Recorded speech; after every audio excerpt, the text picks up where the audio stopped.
Hi, my name is Natalie Carter, and I am 24 years old. On my graduation day, my parents didn't give me flowers, a gift, or even a hug. Instead, they handed me a lottery ticket as if it were some cheap joke.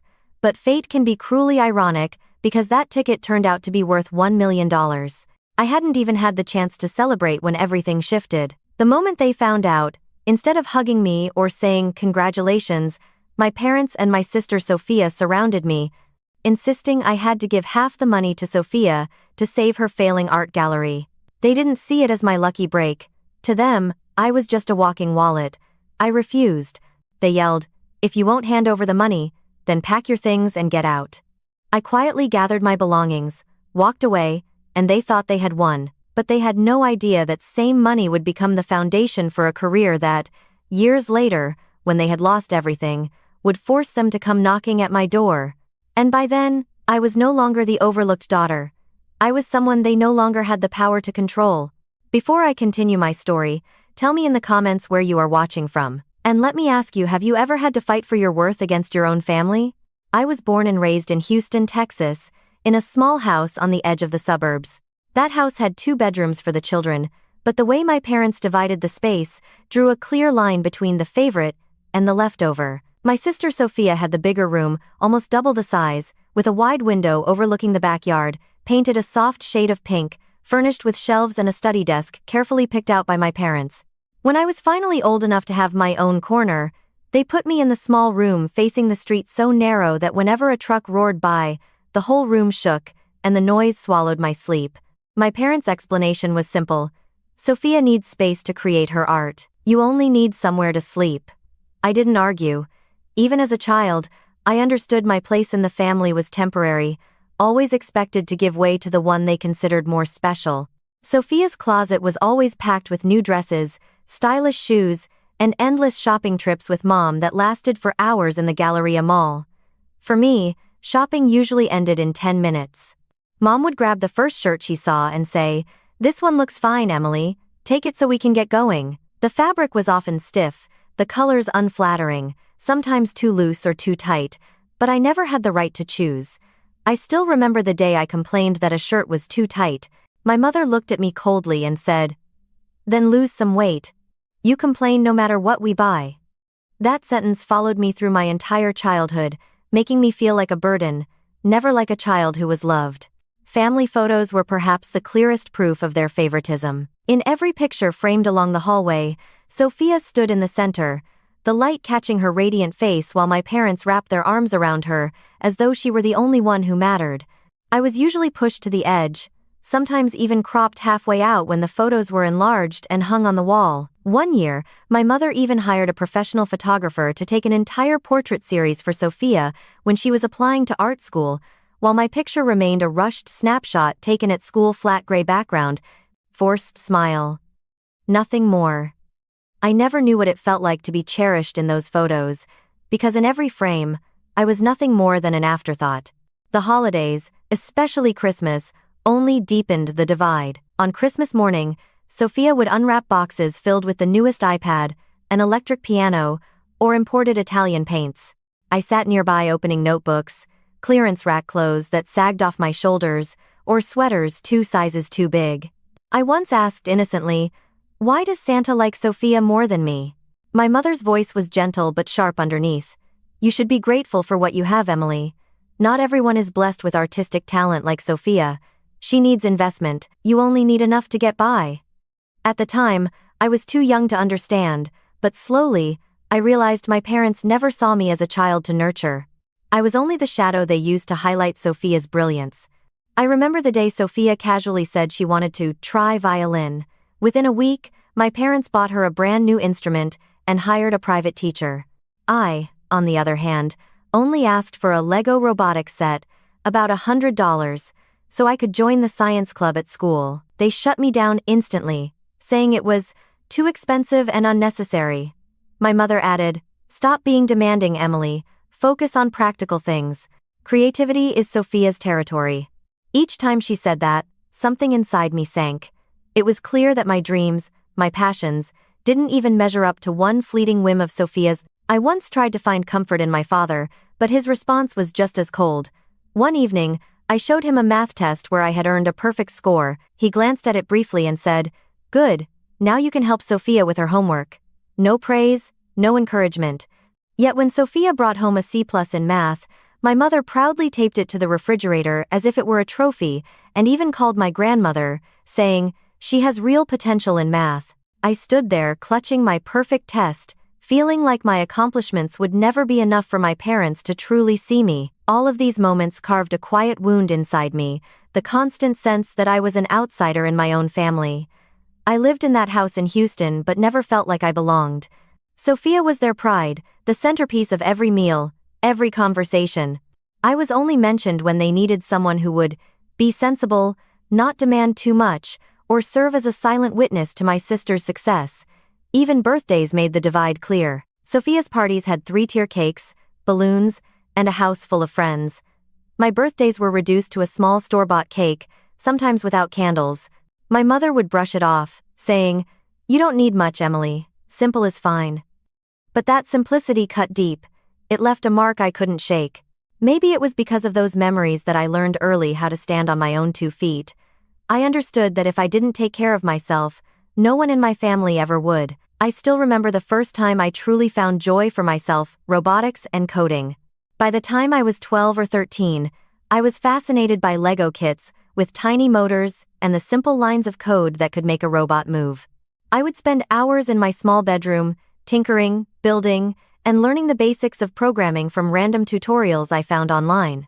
When I entered high school, I knew clearly that robotics and science were the paths I wanted to pursue. I spent nearly all my free time in the school's small lab, surrounded by worn-out programming kits and robots passed down from class after class of students. I loved how a few lines of code could bring an entire machine to life, how an idea in my mind could transform into something real before my eyes.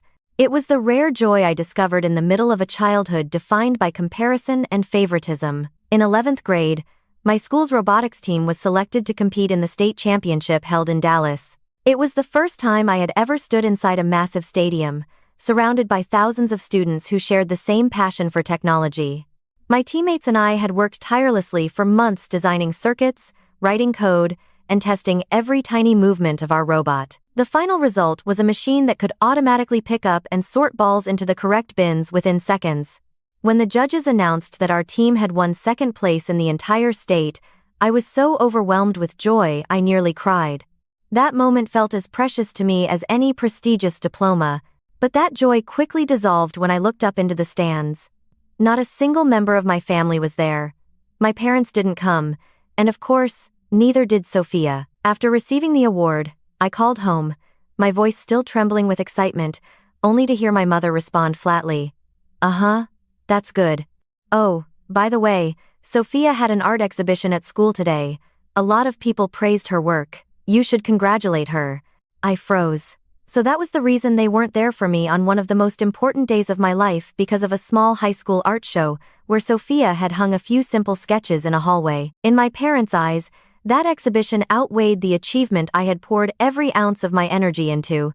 That night, when I came home, the living room lights were glowing, the dining table was set with fruit, pastries, and wine.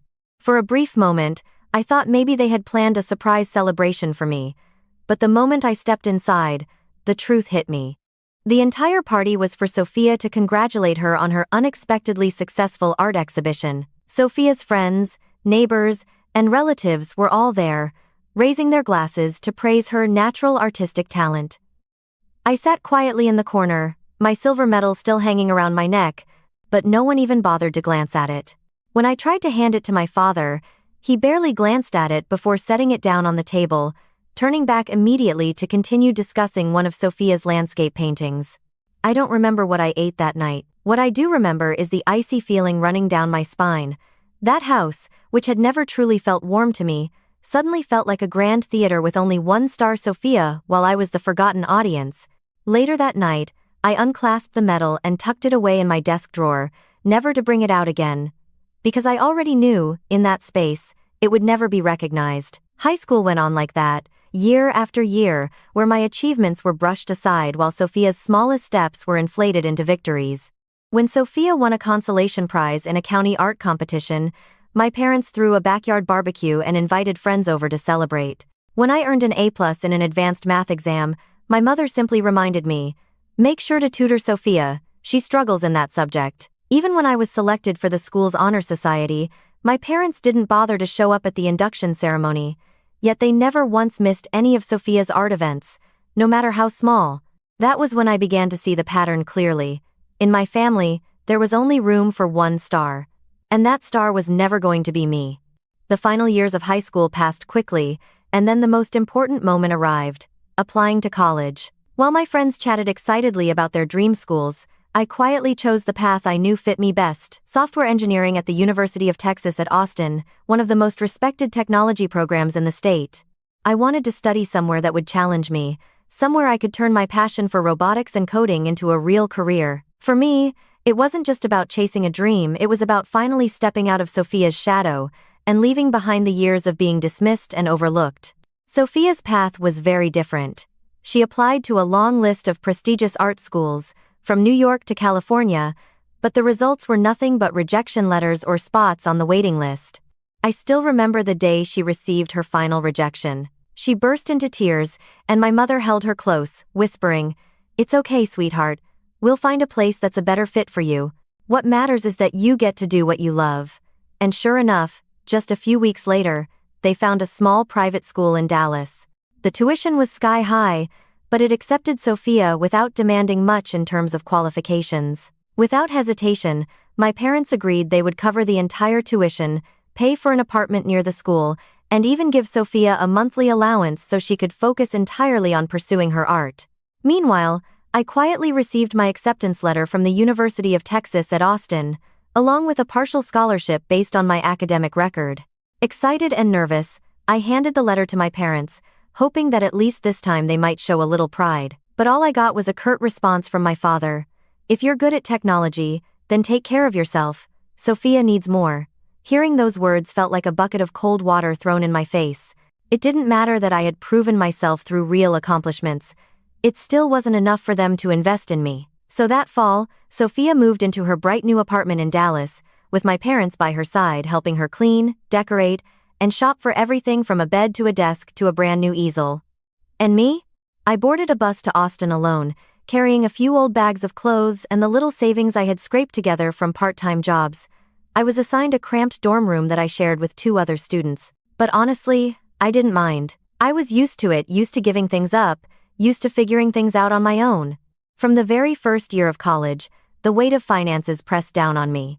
My scholarship covered only part of the tuition, and I had to work to make up the rest. I took a job at the campus library, shelving books, checking student IDs, and sometimes working overnight shifts just to hold my place there. In the evenings, after leaving the library, I ran to a cafe near campus to wait tables. There were days when I worked 12 hours straight, coming back to my dorm with barely enough energy to shove down some instant noodles before collapsing at my desk, still in my coffee-stained uniform. Every time I opened my phone and saw Sophia's posts, her small exhibitions, paintings displayed in her private studio, fancy dinners my parents took her to, I felt a bitter knot tighten in my chest. I knew my parents were still sending her money regularly, caring for every small detail of her life. For me, aside from the occasional call asking, "Are your studies going okay?" there was nothing else. Sometimes they even scolded me. "Emily, you should be more independent. Don't bother us with money matters." And I wondered if I never bothered them, would I even exist in their eyes at all? I remember one moment vividly. Near the end of my freshman year, I called home to share that I had been selected as a teaching assistant for one of my professors, a rare opportunity, especially for a first-year student. I thought maybe this time they would be proud, maybe even congratulate me, but my mother only said, "Oh, Sophia just sold her first painting. We're planning a little party to celebrate her." I swallowed hard, forcing my happiness back down, and gave a weak smile over the phone. "Tell her I'm happy for her." Oh, that's how my college years went quiet, filled with one job after another. I didn't have time to go out much, no money for fancy dinners like my friends, and I never received care packages from home the way Sophia did. But I learned patience. I learned to value every dollar I earned. Most importantly, I learned to build my worth on something other than my parents' recognition. Slowly, I began to believe that maybe their neglect was the very fire pushing me forward. Every time I stepped into the lab and watched my robot follow commands perfectly, a quiet warmth filled my chest. I realized that no matter how much I was overlooked, I still had the ability to carve my own path. I didn't need my parents' favoritism. I didn't need anyone to hand me opportunities. I would create them myself. But deep down, I still longed for one small thing just once, to have my parents look me in the eye and say, "We're proud of you." That moment never came. The day I had been working toward for 4 years finally arrived. After countless sleepless nights, endless exhausting shifts at the cafe and the library, I walked across the stage to receive my software engineering degree with a 3.8 GPA, a feat my professors openly admired, knowing how difficult it was for a student who had to work while studying. When the announcer called my name, I stood, my legs trembling with emotion. The applause of my classmates and professors echoed around me, and for a fleeting moment, I allowed myself to believe that all my efforts had been worth it. I looked out into the audience, hoping to see my parents beaming, waving proudly at me. Instead, my eyes caught their indifference. My mother was glued to her phone, my father whispering something to Sophia.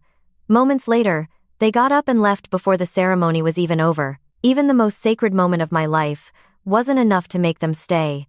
That evening, my parents said they would throw a small party to celebrate me. I already knew what that meant: a few takeout dishes, cheap wine, and an atmosphere as flat as a casual get-together. I couldn't help but wonder, was this really all they thought I deserved after years of sacrifice?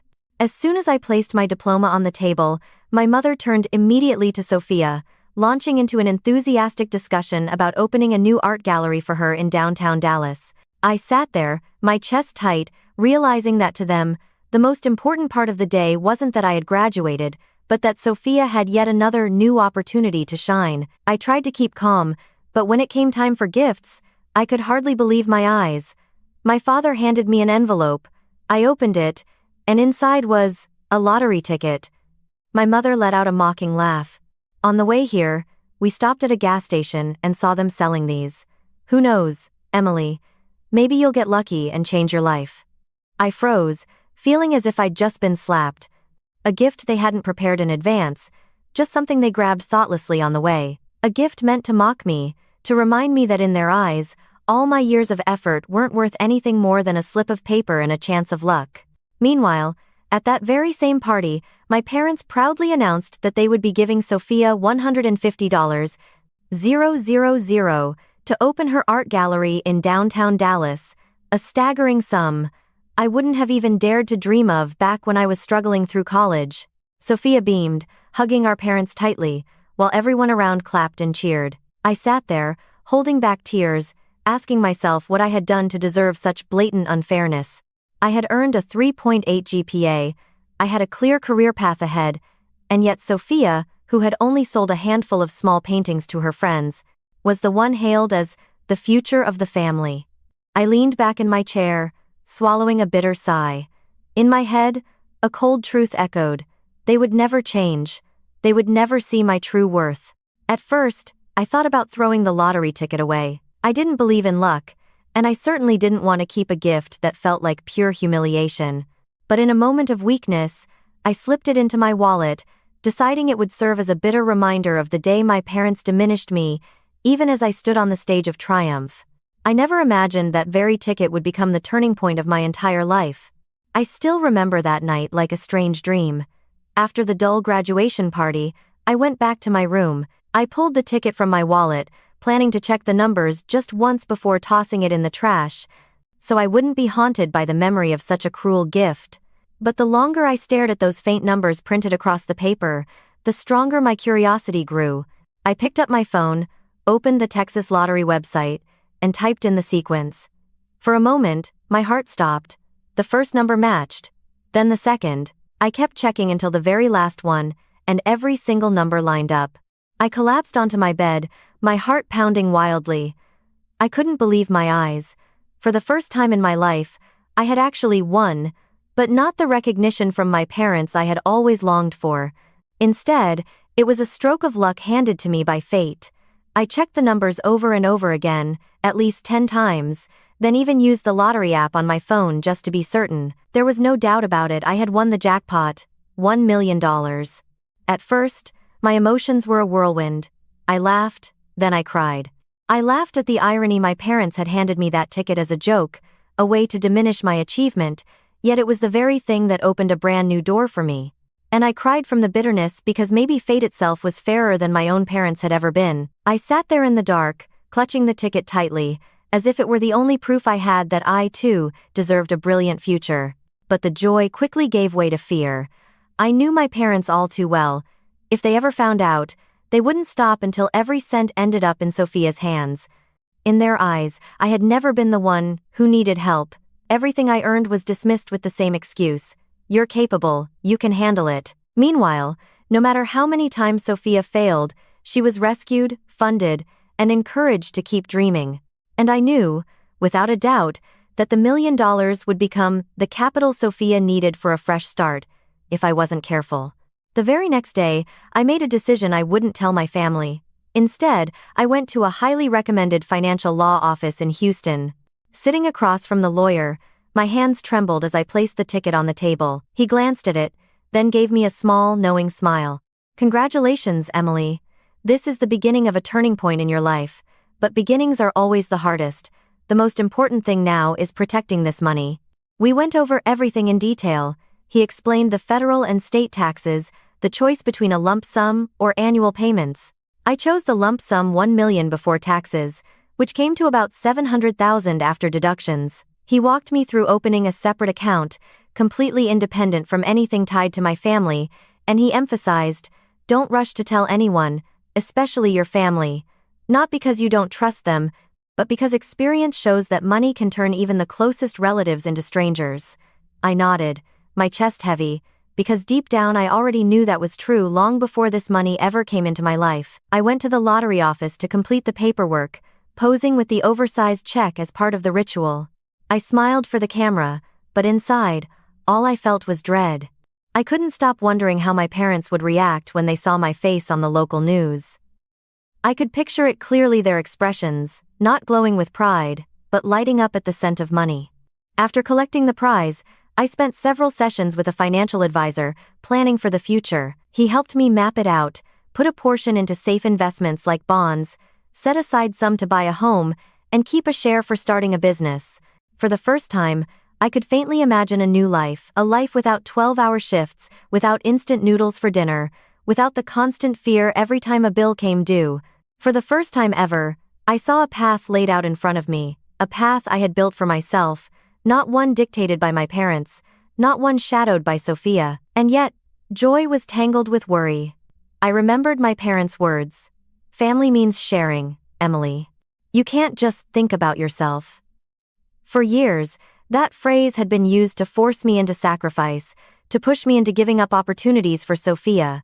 I knew without a doubt they would say the same thing when they found out about the lottery. They would insist, Sophia needs money to keep her gallery running. You have your degree now, you'll have a career, just give her a portion. And this time, I knew I would have to face them directly. There would be no avoiding it. Those nights, I could hardly sleep. I tossed and turned, caught between excitement and unease. I thought about the future, about the little apartment I could finally buy, about the steady job waiting for me as a software engineer, and most of all, about the day I might open a company of my own. But then I also thought about my parents' eyes, the way their voices softened only when they said Sophia's name, the way they had dismissed every effort I ever made. Would I be strong enough to hold on to this money, to hold on to this chance to change my life? I knew it was only a matter of time before my parents found out. News of someone in Houston winning $1 million jackpot couldn't stay hidden for long, especially not with my photo, holding that oversized check, printed on the local news site. I tried to pretend nothing had happened, to keep quiet for a few more days, clinging to the fragile calm inside a house that had never truly felt warm. One late afternoon, I came home from my library shift and immediately felt the change in the air. Stepping into the living room, I froze. My parents and Sophia were all sitting there, as if they had been waiting for me.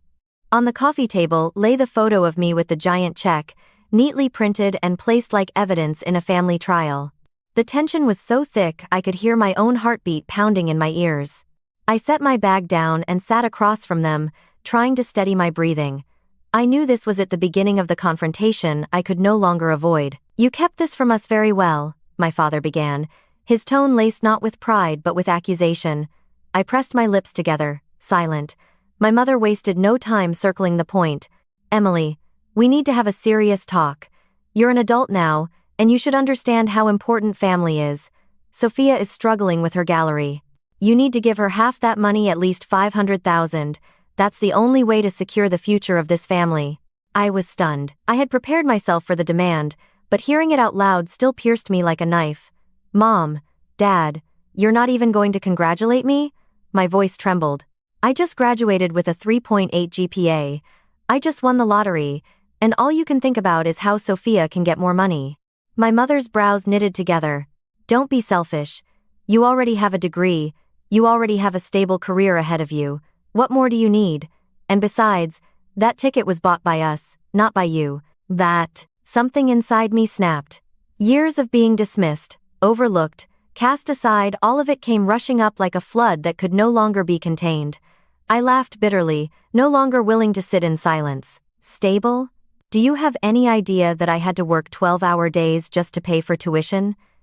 Do you know I never received a single cent of support while Sophia was coddled in every possible way? When I won second place at the state robotics competition, who was there cheering for me? No one. But when Sophia hung a few drawings in a school hallway, you threw her a party as if she'd just held an exhibition in New York. Where was the fairness in that? Sophia leaned back in her chair, arms crossed, her tone dripping with disdain. You always loved to play the victim. Mom and Dad treated us both fairly. You're just too sensitive. I turned to her, a cold smile on my face. Fairly? When you needed the bigger room, I was shoved into the tiny one by the noisy street. When you got new dresses, I wore clearance rack clothes. When you wanted summer art classes, they sent you all the way to New York. And when I asked for a tech camp, I got one answer: too expensive. If that's your definition of fairness, then I must be living in a different world. My father slammed his hand on the table, his voice booming. Enough. Don't you dare be disrespectful. You're sitting on $1 million. All we're asking is for you to share half, and everything will be fine. Family means sacrifice for each other. I looked straight into his eyes and said each word carefully. Sacrifice for each other? For 24 years, I've sacrificed more than enough. I learned to feed myself, to pay my own tuition, to stand on my own without a single bit of help from you. Meanwhile, Sophia has been lifted up no matter how many times she failed. And now, when I finally have a chance to change my life, you want to take that away too. Well, I'm sorry, this time I will not sacrifice. The air in the room grew thick, every word I spoke cutting into them like a blade. My mother trembled with rage, my father's face turned red, and Sophia let out a sharp laugh. You really think you can do anything with that money? You'll waste it sooner or later. Better to hand it to someone who actually knows how to use it. My father shot to his feet, pointing at the door. If you won't hand over the money, then get out. We don't need a selfish person in this house. Oh, I drew in a long breath, suddenly realizing there was no reason left to argue. If that's all you think of me, then I have no reason to stay in this house anymore. In that moment, an unexpected lightness filled me. For years, I had waited for recognition, for the words, "We're proud of you." But now I understood it was never going to come. I picked up my bag and lifted my head high. Then I'll go. Now. I walked out the door as my parents' and Sophia's voices echoed behind me, still filled with accusations and blame. But I didn't look back. Each step felt like breaking free from chains that had bound me my entire life. I didn't know exactly where I was headed, but I knew one thing. From this moment on, I was no longer the overlooked shadow they had always dismissed. I had chosen my own path, and I would protect it with everything I had. I left that house in Houston on a sweltering evening, carrying nothing but a suitcase with a few clothes and the battered laptop that had gotten me through 4 years of college. My phone buzzed nonstop in my bag, messages from my mother flashing across the screen. Don't be stubborn. Think this through. Family is the most important thing. Sophia needs you. I didn't respond to a single one. On the bus heading toward Dallas, I leaned my head against the window and watched the city lights fade into the distance. A hollow ache sat heavy in my chest, but beneath it was something else: relief. For all those years, I had been chained to that house, to endless comparisons, to unreasonable demands for sacrifice. But this time, I had finally cut the cord. It only took a day for me to find a small apartment on the outskirts of Dallas, not far from downtown, barely 400 square feet, with plain white walls, but to me it felt like my own kingdom. For the first time in my life, I had the freedom to arrange a space entirely my way. I bought an old wooden desk from a secondhand shop, set my laptop on it, and called it my office. On the wall, I taped sheets of paper divided into columns, one for safe investments, one for startup projects, and one for personal dreams. The lottery money, after taxes, wasn't enough to let me relax for life, but it was enough to launch a new beginning, one where I no longer had to tremble every time I opened a bill. In those early days, I went to the bank, opened a private account, and worked with my lawyer to set up a trust to protect my assets. I spent hours reading investment documents, researching small tech startups in Dallas, and jotting down every idea that came to me. I felt a rush of excitement, as if after years of living in shadows, I had finally stepped into the light. But beneath that joy lingered a constant worry. My parents and Sophia would not give up so easily, and just as I feared, a few days later I had to return to the old house to collect important documents I had accidentally left behind: my birth certificate, tax records, and a few certificates I would need for my future work. I went early in the morning, thinking they'd still be asleep, but when I opened the door, the sight that greeted me left me frozen. The living room was littered with shredded paper. On the coffee table lay what was left of the oversized lottery check I'd been given for the photo at the lottery office, the ceremonial prop, now torn into jagged scraps, as though someone had ripped it apart in a fit of rage. Sophia sat cross-legged on the sofa, her eyes gleaming with triumph. My mother looked at me with a satisfied smirk, while my father leaned back in his chair, arms crossed, as if he had just carried out an act of justice. "You came just in time," my mother said, her voice sweet but dripping with mockery. "We just solved the problem. No check means no way for you to keep that money all to yourself." Sophia lifted a scrap of paper, half my name still visible on it, and let out a sharp laugh. "Looks like you're empty-handed now, Emily. You'd better do what they say."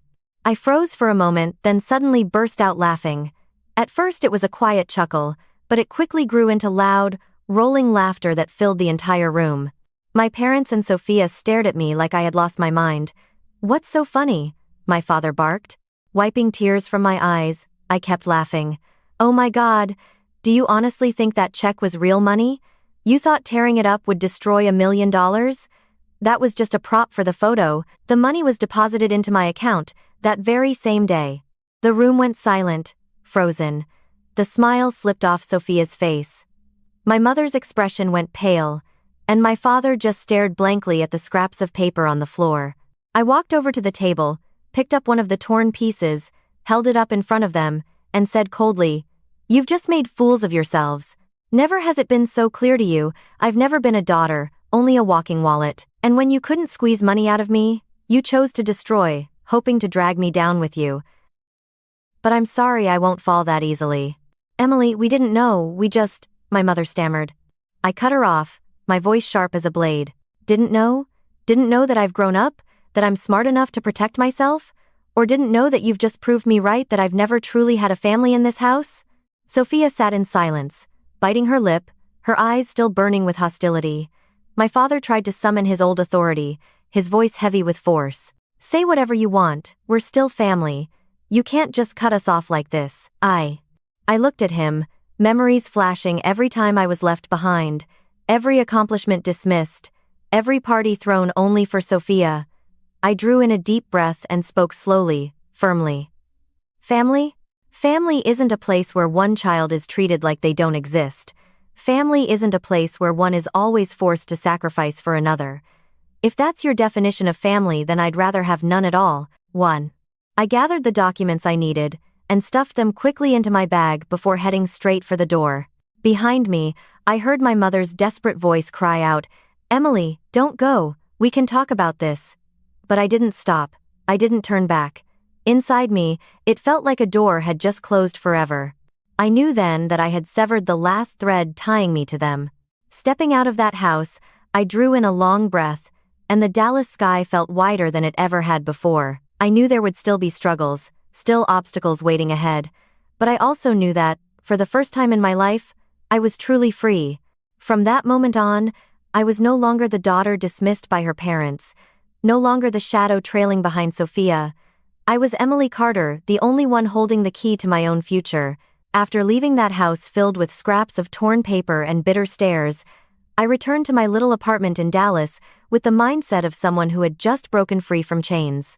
I sat for hours at my old wooden desk, staring at the notes I had taped to the wall. On one side was safety savings, bonds, a cushion for risk. On the other side was dreams, launching my own software company, turning all those years tinkering with robotics and coding into a real career path. I knew $1 million wasn't enough to last a lifetime, but it was enough to begin. And if there was one thing my childhood of neglect had taught me, it was this: opportunities don't come twice, and when they appear, you have to grab them with both hands. The first person I thought of was Maria Lopez, my closest friend from college. Maria was the daughter of a Mexican immigrant family. She studied the same major I did, but unlike me, she carried a light, positive energy that lifted everyone around her. We had pulled all-nighters together for projects, shared sandwiches in the library, and once dreamed about running a small software company of our own. I picked up the phone, my voice a mix of nerves and excitement. "Maria, do you remember our dream? It's time to make it real." We met in Houston, at a little cafe near our old university. I told Maria everything about winning the lottery, about wanting to invest in the future, and her eyes lit up. "Emily, I've been waiting for this day. I'll handle operations, you handle the tech. We can do this." We shook hands, no contracts, no oaths, just a shared belief that we were ready. With $200,000, Maria and I mapped out every detail. Part of it went toward renting a modest office in downtown Houston, not fancy, just enough space for 4 desks, a few swivel chairs, and one big whiteboard. Another part went to equipment: servers, high-performance computers, licensed software. The rest was set aside for 1 year of salaries for our first 3 hires, fresh graduates full of energy, willing to work hard for a modest but fair wage. The day we hung the sign Apex Solutions above the office door, I stepped back and stared at the letters trembling under the Texas sun. Pride welled up in me like I had never felt before. This wasn't just a software company. It was proof that I had broken free of the shadow my parents and Sophia had cast over me. It was a declaration that I could build something of my own. At first, clients were scarce. We went door to door at small and mid-sized businesses around Houston, pitching our services: inventory management systems, process optimization tools, customized e-commerce platforms. Many turned us away, skeptical of a team of young graduates, but a few small business owners saw the potential. Our very first client was a local appliance retailer. Their outdated inventory system constantly caused errors, costing them thousands every month. We built them a real-time inventory management program, integrated directly onto tablets, cutting their losses by more than 30% in just 3 months. When they handed us a check for $15,000, I held it with trembling hands. For the first time in my life, I was earning money not from grueling part-time shifts, but from my own mind and passion. Slowly, word began to spread. A small coffee shop chain hired us to build an online ordering system. A transportation company contracted us to develop a vehicle tracking platform. Each completed project was another step forward, and every bit of positive feedback from clients felt like fuel to keep going. Maria handled project management, scheduling, and client relations, while I oversaw the technical architecture and worked side by side with our 3 programmers, coding late into the night. We lived on cold pizza and instant coffee, often pushing through until midnight, but none of us felt tired because for the first time, we were building a future that was truly ours. I used a small portion of the remaining lottery money to stabilize my personal life. I rented a slightly larger apartment in Houston and bought a used but reliable car to get around. Most of the money, though, I put into safe investments, just as my lawyer had advised. I didn't want to become another cautionary tale of someone who hit the jackpot only to go bankrupt a few years later. I wanted to prove that I was different, that I could turn luck into a solid foundation. Whenever I thought of my parents and Sophia, a complicated wave of emotion rose inside me. To them, I had always been a shadow, an afterthought. Yet here I was, running a small but growing company, creating jobs for others, slowly carving my name into the tech landscape of Texas. I didn't need their recognition anymore. The acknowledgement from myself, from Maria, from our satisfied clients, that was enough. By the end of our first year, we totaled over $200,000 in revenue.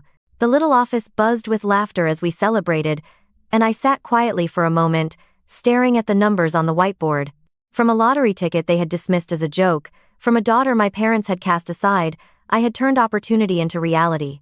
I knew this was only the beginning. But it was the beginning I had been waiting for my entire life. 18 months after Maria and I first hung the sign, Apex Solutions, above our tiny Houston office, everything had changed. The sleepless nights spent coding, the long days driving around the city pitching to clients finally, it all bore fruit. Our first year had closed at just over $200,000 in revenue, and by the middle of the second year, we had surpassed the $1 million mark. It wasn't just a number on paper. It was validation from the market, proof that I was on the right path, that my hard work had never been in vain. One June morning, I received a call from a reporter at the Houston Business Journal. He said they wanted to feature me in their Rising Young Entrepreneurs column. For a moment, I sat in silence, feeling like I was dreaming.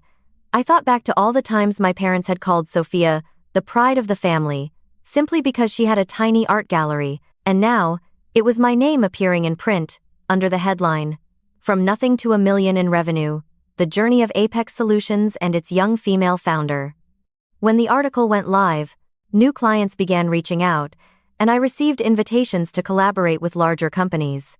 I rewarded myself with a milestone, buying a luxury apartment in the heart of Houston. It was on a high floor, with a wide balcony that overlooked the glittering city lights at night. I hand-picked every piece of furniture from a leather sofa to walnut bookshelves, not to show off, but to remind myself that I had climbed out of the past. Each morning, as I brewed coffee and watched the city glow beneath the rising sun, I felt it clearly. I was living a life I had once believed was only a dream. Meanwhile, on the other side of the story, my family was stepping into shadow. Sophia's gallery, the place my parents once praised endlessly, calling her born to be an artist, and a girl with impeccable taste, was growing emptier by the week. At first, they blamed the economy. Then, they blamed customers for not understanding art. But the truth was obvious to everyone.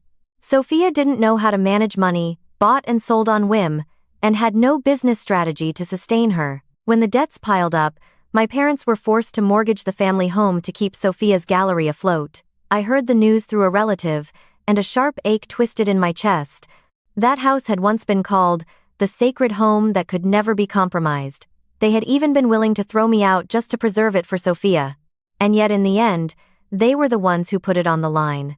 Things unraveled quickly. When Sophia couldn't keep up with the bank payments, the house was foreclosed. My parents, the same people who once boasted that they never needed anyone's help, were now reduced to renting a cheap apartment on the outskirts of town. The elegant living room photos that had once decorated their walls became nothing more than memories. In the eyes of the neighbors, they had gone from a family to be admired to a cautionary tale of failure. I knew everything that was happening, but I didn't intervene. I was no longer that 18-year-old girl breaking herself just to earn their approval. I had learned to draw boundaries. Then one day, while I was at the Apex office, Maria walked in and whispered, "Emily, there are some people here to see you. They say they're your family." I looked up, and sure enough, through the glass door stood my parents and Sophia. Their clothes were plain, stripped of the pride and polish they once carried. Sophia stared at the floor, and my mother forced a strained, awkward smile. They stepped inside. The air grew so heavy that the entire office fell silent. My father was the first to speak.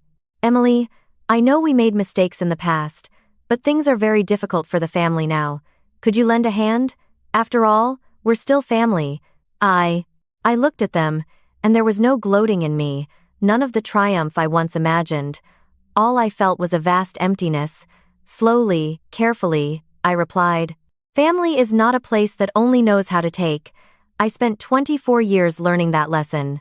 No one said another word. Sophia's eyes brimmed with tears. My mother turned her face away, and my father sat in silence. They were waiting for me to extend my hand, the way I had so many times before, but this time, I wasn't going to carry their burdens. I had a life of my own now. After they left, Maria came over and placed a hand on my shoulder. "Are you okay?" she asked gently. I nodded. "Yeah, I'm okay, because for once, I finally said the thing I should have said a long time ago."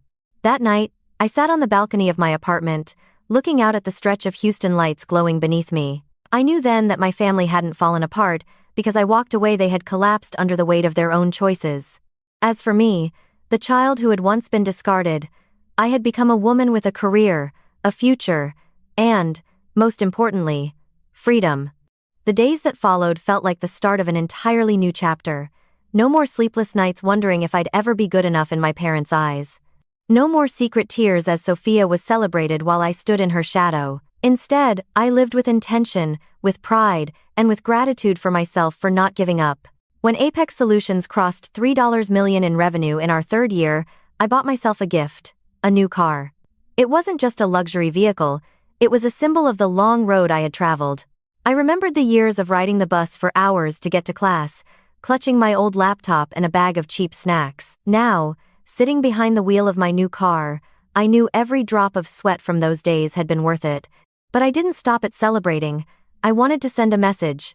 I bought several copies of the Houston Business Journal, the issue with my face on the cover under the bold headline, "Young Tech Entrepreneur Builds Multi-Million-Dollar Company." I slipped one into an envelope, no letter, no words, just the magazine, with my confident smile staring back, and I mailed it directly to the small rented apartment where my parents and Sophia now lived. I knew the moment they opened that envelope it would cut deep into their pride. They would remember all the times they dismissed me, all the times they made me feel like I was nothing. And now the truth was undeniable. The daughter they had cast aside was the one on the cover of a business magazine, while their so-called pride had failed spectacularly. I didn't need to shout at them. See, I was right. The magazine cover did that for me. As my career grew stronger, my heart also found peace. David, the man who had stood by me since the earliest days of Apex, asked me to marry him. He didn't love me for the spotlight, nor lean on me for money. He loved me when I was just a girl obsessed with her work, still scrambling for our very first client. Our wedding was simple but warm, held in a small garden in Houston with close friends and colleagues. My parents weren't there. Sophia wasn't there. And yet, I didn't feel anything was missing. I understood then that real happiness doesn't depend on who stands beside you on your wedding day, it depends on whether you've chosen the right person to walk beside you for life. After the wedding, David and I moved into a new house not far from the office. Mornings were spent cooking breakfast together, weekends strolling through the park. That quiet, loving rhythm of life was something I had never known in my old family. And it was exactly what healed the deepest wounds inside me. Sometimes, I still think about my parents. I wonder if they ever feel regret. If they ever look at Sophia's failures and remember all the times they told me I would never be good enough. But then I realize those questions don't matter anymore. I don't need answers from them to define my worth. I've already learned how to write that definition myself.